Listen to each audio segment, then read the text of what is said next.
150 грама овесени ядки смиваме наситно.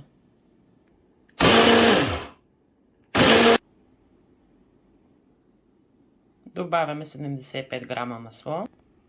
Блендираме отново.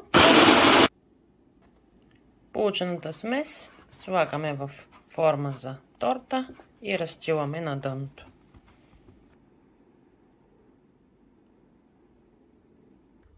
Прибираме го в хладилника да стегне.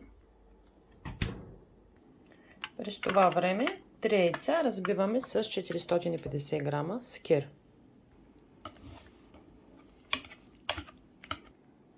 На водна баня разтапям един шоколад.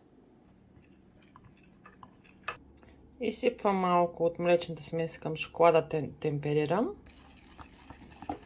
След което шоколадовата изсипвам към млечната.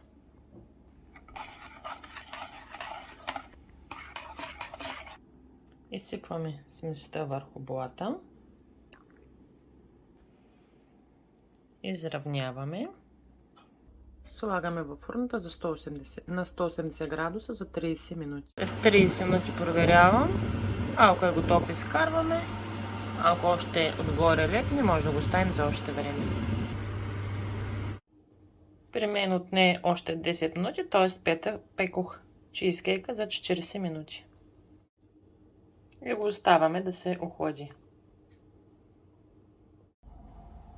Ето го и нашия чизкейк. 12 парчета, ако го нарежем, е 150 калории. В случая е на 20, 90 калории. Да ви е сладко.